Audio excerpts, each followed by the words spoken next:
ఆషాఢ మాసం సందర్భంగా మన కాసం ఫ్యాషన్స్ కిలో చీరలు కొనండి, అరకిలో చీరలు ఉచితంగా పొందండి.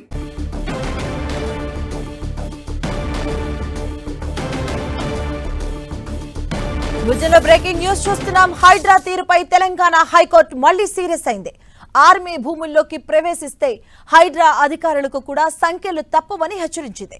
హైదరాబాద్ లోతుకుంట భూముల వ్యవహారంపై విచారణ జరిపిన కోర్టు హైడ్రా పోలీసులు ఎవరైనా లోతుకుంట భూముల జోలికి వెళ్తే అదుపులోకి తీసుకోవాలంటూ ఆర్మీకి సూచించింది. దీనికి సంబంధించిన పూర్తి డీటెయిల్స్ మా కరెస్పాండెంట్ కిరణ్ అందిస్తారు. కిరణ్, మరి లోతుకుంట ల్యాండ్ విషయంలో మరొకసారి హైకోర్టు హైడ్రా కమిషనర్ రంగనాథ్ కు తీవ్రంగా వ్యాఖ్యానించినట్టుగా చెప్పాల్సింది. ఇదే కేసులో 2 రోజుల క్రితం హైకోర్టుకు హాజరయ్యారు హైడ్రా కమిషనర్ రంగనాథ్. ఆర్మీ భూములకి ప్రవేశిస్తే హైడ్రా అధికారులకు సంఖ్యలు వేయండి కూడా చాలా సీరియస్ గా హైకోర్టు వ్యాఖ్యానించినట్టుగా చెప్పాల్సింది. హైడ్రా పోలీసులు ఎవరు వచ్చినా వాళ్ళని తమ ఆధీనంలోకి తీసుకోవాలని కూడా ఆర్మీ అధికారులకు బేషరతుగా ఆదేశాలు జారీ చేసినట్టుగా చెప్పాల్సింది. లోతుకుంట భూముల్లో జోక్యం చేసుకోవడంపై 2 రోజుల క్రితం కూడా తీవ్రంగా హైడ్రా కమిషన్ మందలించిన కానీ ఈ కేసుకు సంబంధించి కూడా మరొకసారి విచారణ చేసే సందర్భం కూడా ఈ వ్యాఖ్యలు చేసినట్టుగా చెప్పాల్సింది.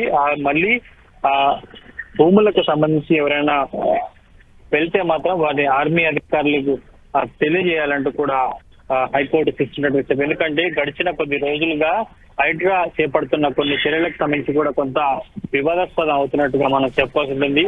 ఈ కేసుకు సంబంధించి కూడా గతంలో విచారణకు హాజరు కాకపోవడం, ఆ తర్వాత విచారణకు హాజరైన క్రమంలో కూడా చాలా సీరియస్ గా వివరించిన నేపథ్యంలో లోతుకుంటల భూముల వ్యవహారానికి సంబంధించి కూడా ఎవరు పోలీసులు కావచ్చు, ఇటు రెవెన్యూ సిబ్బంది కావచ్చు, హైడ్రా కానీ అక్కడికి వెళ్తే ఆర్మీ అధికారులు వారిని బంధించి సమాచారం అందించడం కూడా కొంత సీరియస్ గా పరిణమించాల్సింది. కాబట్టి పూర్తి స్థాయిలో ఇటీవల హైడ్రా చేస్తున్న కొన్ని పనులు సంబంధించి కూడా వివాదాస్పదం అవుతున్నట్టుగా చెప్పాల్సింది. పలుమార్లు హైకోర్టు కూడా చురుకలు వేసినట్టుగా చెప్తుంది. తాజాగా లోతుకుంట భూముల వ్యవహారానికి సంబంధించి కూడా మరొకసారి చాలా సీరియస్ గా పరిణమించి ఆర్మీ అధికారులకు చాలా క్లియర్ గా ఆదేశాలు ఇచ్చింది. హైడ్రా వచ్చి ఈసారి తమకు సమాచారం ఇవ్వాలంటూ కూడా చెప్పడం కొంత సంచలనంగా మారినట్టుగా చెప్పుకోవాలి.